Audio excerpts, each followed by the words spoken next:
And some of the word tracks I've got in this class are phenomenal. You're not going to hear them in anybody else's class.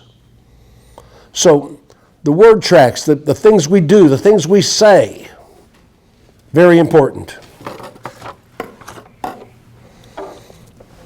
Page 14. One thing about the menu has made us lazy. I'm going to tell you right now, most F&I people that I deal with do not know how to overcome objections.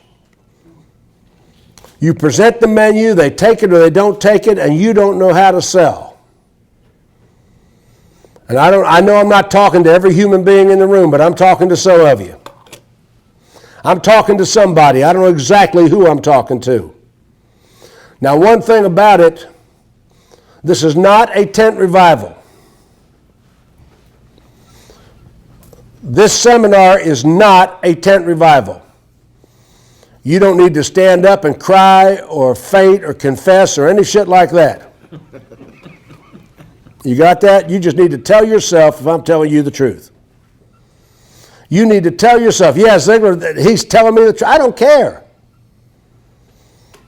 I don't care if you get it. Your dealership, Mr. Sansing, has already paid me. I cashed the check.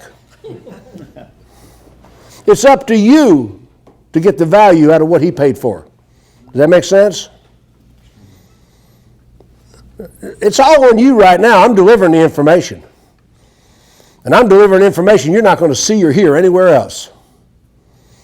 But what you do with it. There's people in this room that are never going to do it. There's people in this room who go back and do what you've always done. You're going to get what you always got. And somebody's going to say, well, that seminar didn't work for us. There's going to be other people that go out of here at $1,000 a retail unit. They're going to be hitting $1,600, $1,800 a retail unit this week. There's people in this room are going to improve $600 a unit. That's my average expectation of the results of this class. 600. How many units you sell last month? 48. How many? 48. Okay, that whole dealership sold 48? No, the whole dealership. 153. 153. If you came up $600 a unit on 153 units, would that pay for this course? Just want to be sure. Look at exponentially how much money we can put in the dealership. And keeping that money on the books is the other part. I put glue in the presentation. Glue, I mean, it sticks. The people don't come back and cancel. The people know what they bought and they're okay with it. When you present the way I'm going to teach you to present, let's talk about service contracts. Page 14. Page 14. The ability to perform a feature benefit walk around on every product you sell and overcome objections. To use stories and evidence manuals. Stories. How many people here are of the Christian faith? Some of you. Most of you. Not saying anything about any other faith, but in the Christian faith, you believe in Jesus, and Jesus talked in parables. What is a parable? A parable is a story with a point. That's the way I sell F&I. I sell F&I with parables. Am I making good sense? I'm telling stories that have a message. When I sell Credit Life, I don't just sell Credit Life. I tell them the story of Frank McGibney that died after I talked him out of canceling it. I have a story that makes a message. So stories sell. Also evidence manuals. You're the F&I guy. People don't believe you. But when I'm trying to establish common ground with a consumer, when I'm trying to get them to like me, which is very important, we have to close with a stopwatch running. We have to get people to like us. We have to have precision social skills. Precision social skills. I mean, we got to get rapport built instantaneously with the people. How do you do that? Family, occupation, recreation, motivation. There's 4 subjects you can talk to people about. Family, occupation, recreation, motivation. 4 things I can talk to people about. You got a family, I got a family. You got a job? Tell me about your job. What do you do? Let me hear about your occupation. Recreation, what's your hobbies? What do you play? What do you do? Oh, you like football? I understand that professional football is coming back to Buffalo.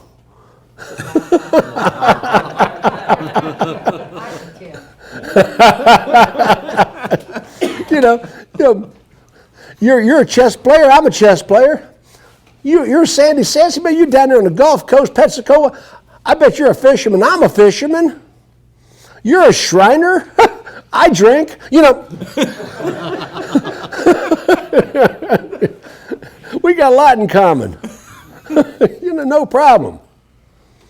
You got to be able to get that common ground with those people quickly. Evidence manuals are the way to do that. Because sometimes I have a customer come in, their kid's in Boy Scouts. Oh, you're in Boy Scouts, your son's in Boy Scouts. No junior here. Well, I'm an Eagle Scout. And people look at you like, you're the car guy. You're an Eagle Scout. You just conveniently come up with you're an Eagle Scout because my kid's in Scout. You lying. But I reach in my desk and I pull out my evidence manual with my Eagle Scout certificate in it. I am an Eagle Scout. Now, what else am I going to do with my Eagle Scout certificate? Leave it in a shoebox in the bottom of the closet at home? I mean, what are you going to do with your Eagle Scout certificate? I was state champion pole vaulter in high school.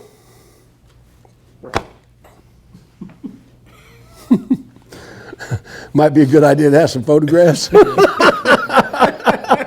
lot of them. Remember, we didn't have Photoshop in 1965. But you got to have evidence, third-party verification. If I tell people I'm a bass fisherman, I got pictures of me fishing for bass. Do you know I bench pressed 300 pounds when I was 65 years old? You may have. But now see, you're a weightlifter, and I say that to you. And all of a sudden, there's a believability problem because we're F&I people. But there are videos on YouTube of me bench pressing 300 and plus pounds into my 60s.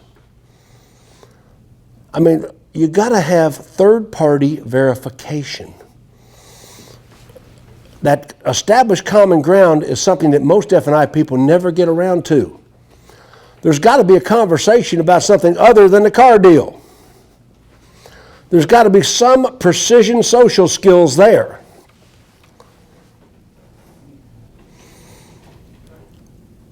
The ability to sell protection items.